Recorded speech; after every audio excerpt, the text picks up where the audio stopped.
Hey garden family, so this is the second video in our little how does your garden grow. Like I said, at some point we'll do a playlist of different things just so you guys can kind of pick and choose what you want to look at.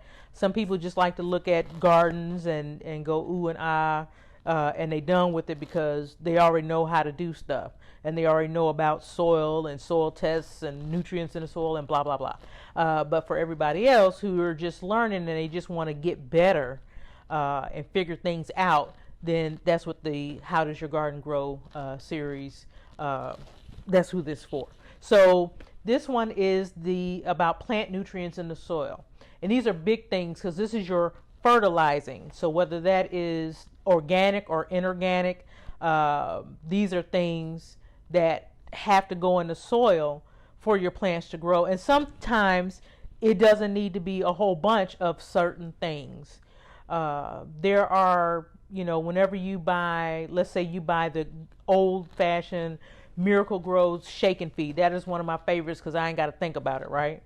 Because I really don't use man-made fertilizers that often because, when I first plant a plant, yes, I put some fertilizer in there just to give it a little boost. But thereafter, every year, all I do is compost. Compost, because that has everything in it that I need. And so I just that's part of me trying to be as organic as possible. Like I said, I'm not 100%. So, I try to do it as much as I can. I do have to start over with the compost bin. I have a compost tumbler, but it just doesn't do enough. And so I need more because my garden beds are huge. And usually I end up buying it or I go through the county for it. And I do want to tip on that before I get to the nutrients in the soil, because I know I'm gonna mention this in the next video. I hope I will. But one of the things I want you guys to do, because in the last video I talked about going through your county extension because they have a lot of good information, but they also will do a free soil test. Also through your city or your county, they always have the black gold sales, or they have it for free. If you have been gardening more than a year, then you know about black gold. Black gold is your compost. That's that beautiful loamy composted manure, or just composted from the green and the brown, and things like that. And a lot of times your city or your county will have it for free. It's first come first serve, or they will have a sale where it's $10 for whatever size thing you pull up to. So whether it is a pickup truck or a trailer, if whatever can fit, they gonna put it in there. And if you have a small truck, it's $10. If you have a big truck, it's $10. Some people drive up there with dump trucks that they have rented. I've seen it done and I've had it done. So so that's just something to remember, and hopefully I'll remember it for the next video. I think Sydney's gonna help and write it down for me to remind me. So today is nutrients in the soil, and this is important because a lot of us have issues outside of pests. So of course we are going to have pests at some point. Like I said, when I don't have a lot of roses in the garden, I don't have as many pests. Roses bring a lot of pests, especially Japanese beetles love them, even the knockout roses. But outside of pests, you have issues with disease, mold, mildew, and not having nutrients in your soil that are needed. So soil, of course, is a major source of nutrients needed by plants for growth. And of course, there are hydroponics where plants, it's a soilless,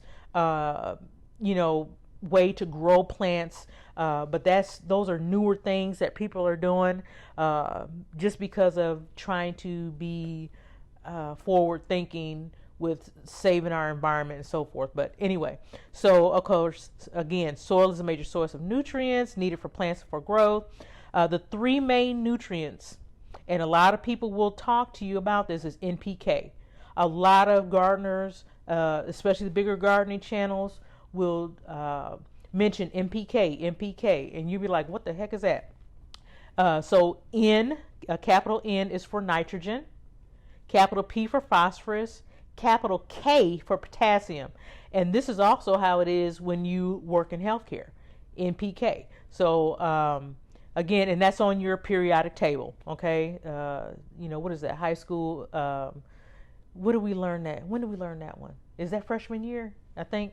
So the three main nutrients are nitrogen, capital N, phosphorus, capital P, and potassium, capital K.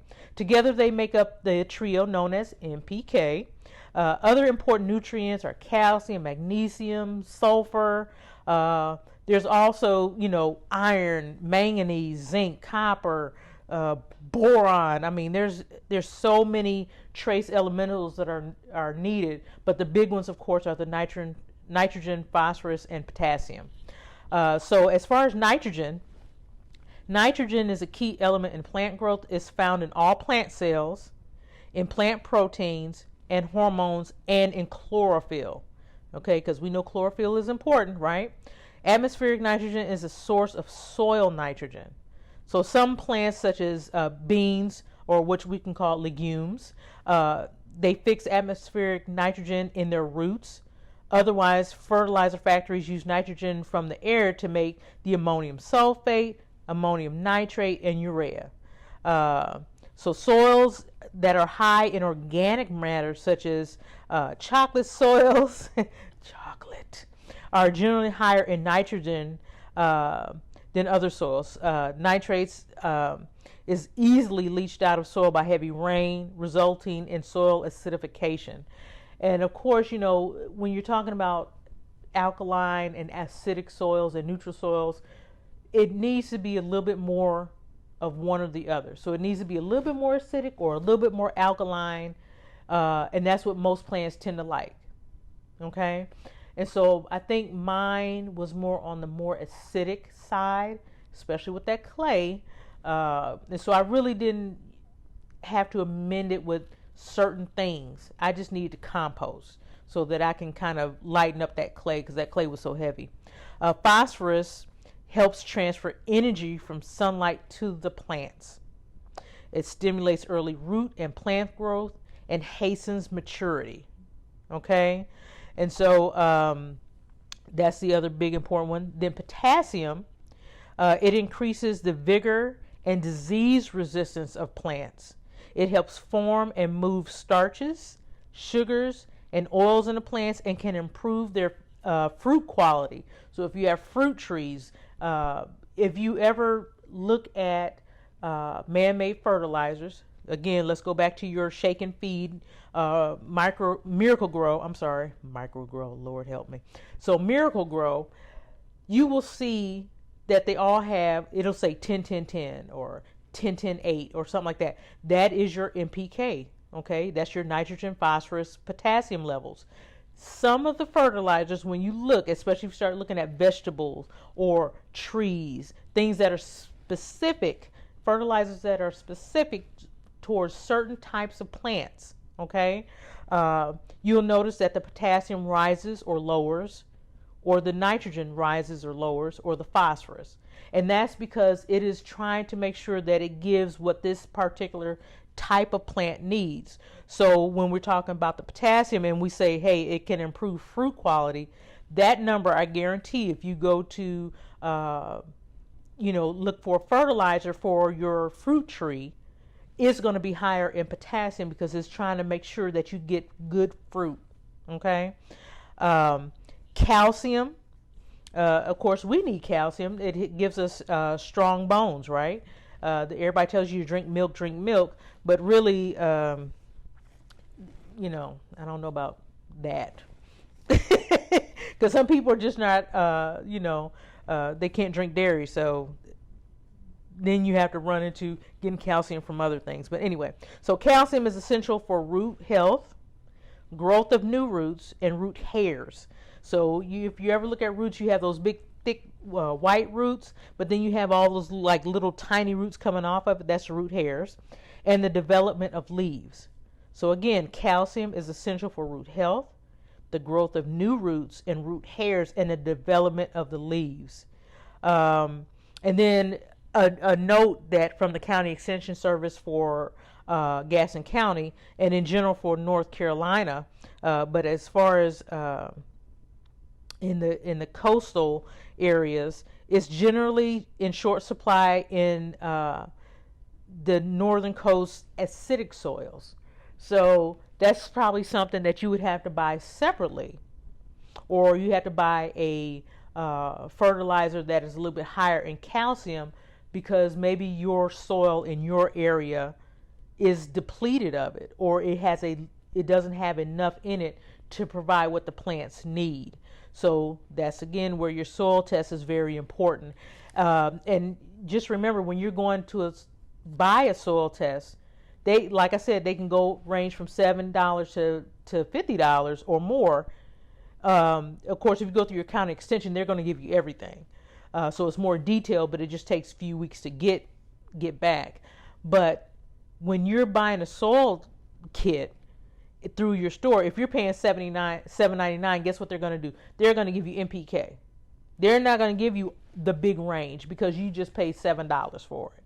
So the more information that you want about your soil, the more money you're going to pay. Okay. So if you want a more detailed thing beyond a more detailed report, that's it thing, I'm sorry, a more detailed report instead of just getting NPK, then I definitely think you should go through your county extension.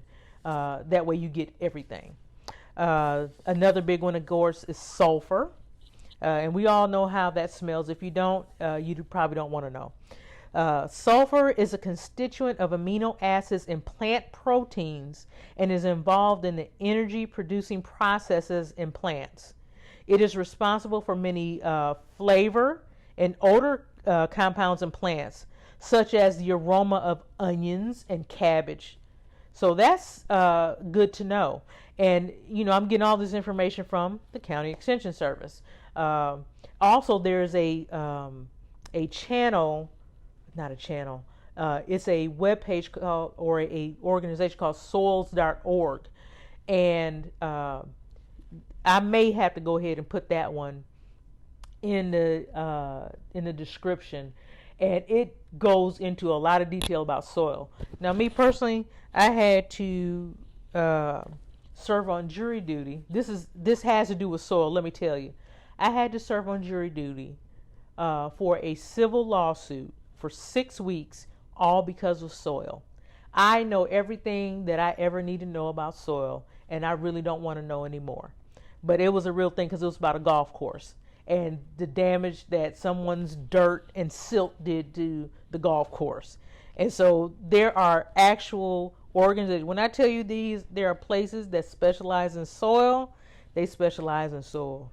And they tell you more things about soil than you ever want to know. You're like, I just want to plant a damn hydrangea. I don't really need to know all this stuff, but hey, the information's out there. So there are trace elements. You'll hear a lot of people talk about iron, which is another component. It's a constituent of many compounds that regulate and promote growth, and is readily available in acidic soils. Okay, so Coda wanted to give his opinion about iron. I'm sorry. Yeah, that was really loud. Thanks, Coda. We really don't care what you think about iron. Okay, so another one is manganese. It helps with photosynthesis. Copper. It's an essential constituent of enzymes in plants, and it can be deficient in red soils. Red soils such as clay. Okay. Let's see, zinc. It helps in the production of plant hormones responsible for stem elongation and leaf expansion. Oh, that's important. Think about, some of the plants that give us fluffy leaves, like caladiums and things like that, or think about our Camellias. Boron helps, and that's Boron. Of course, Sydney's going to put that up on the screen as well. It helps with the formulation or formation of cell walls in rapidly growing tissue. Deficiency reduces the uptake of calcium and inhibits the plant's ability to use it. So you don't want your plant to be deficient in boron. And of course, boron is something that is, sold separately as well. I've seen it.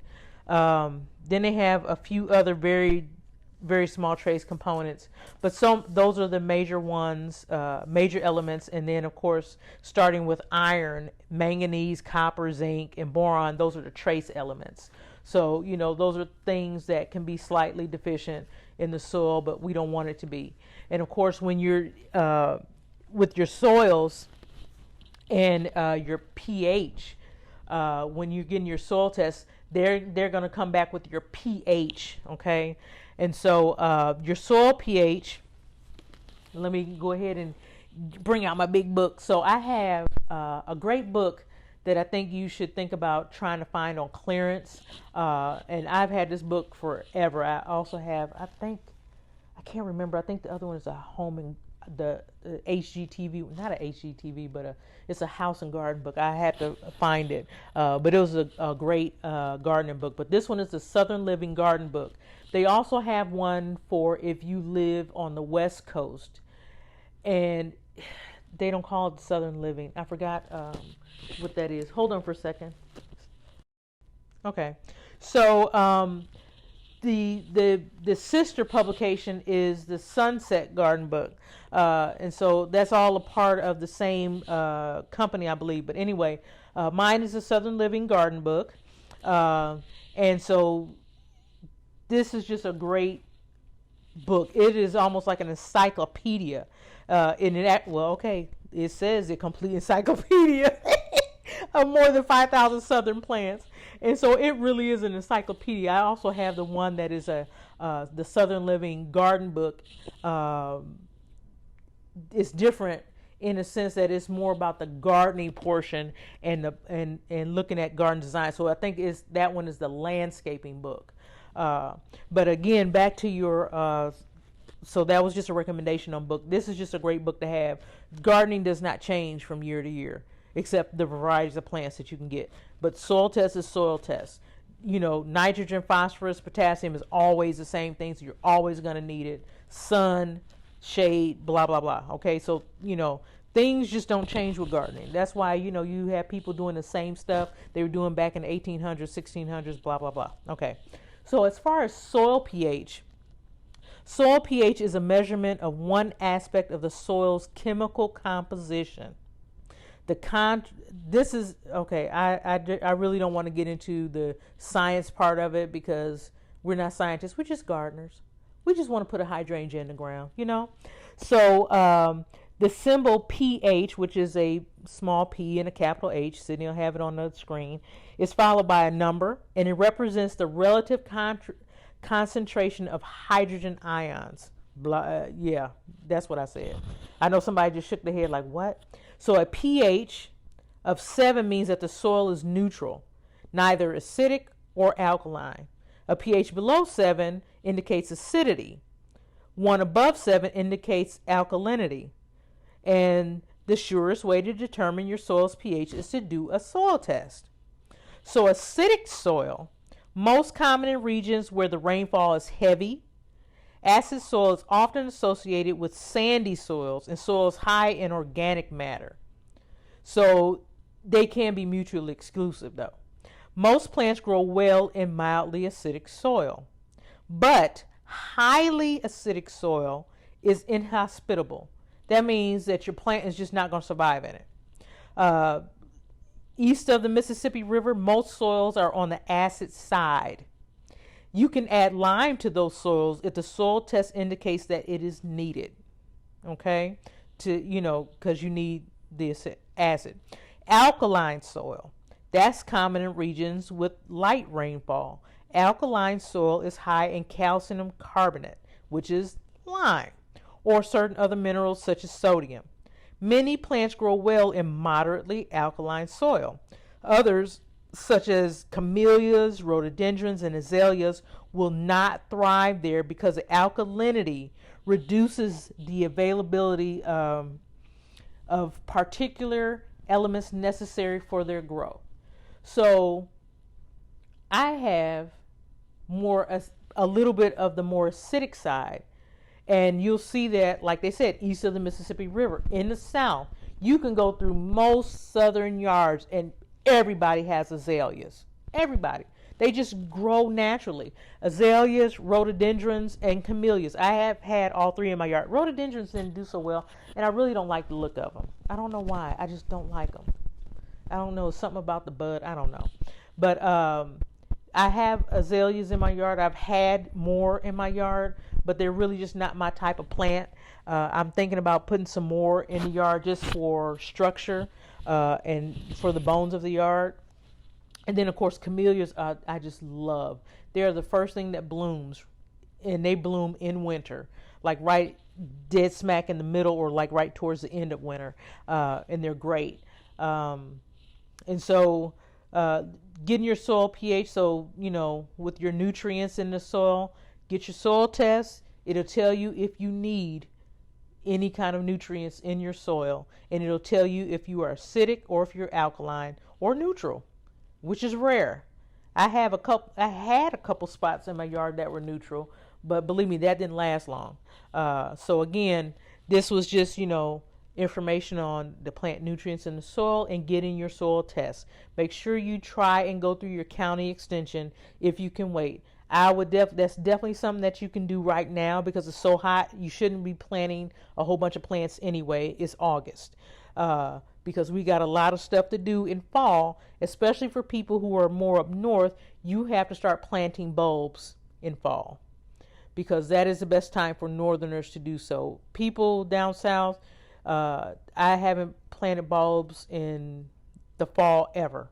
I've always done them in like December, January time frame because it just never gets cold enough and they'll rot in the ground for me. So those are things to think about. And then next video, we'll talk about things to put in our soil to amend it. So it's going to be soil amendments such as, you know, peat moss and sphagnum and stuff like that, perlite, and compost and the different things to put in compost.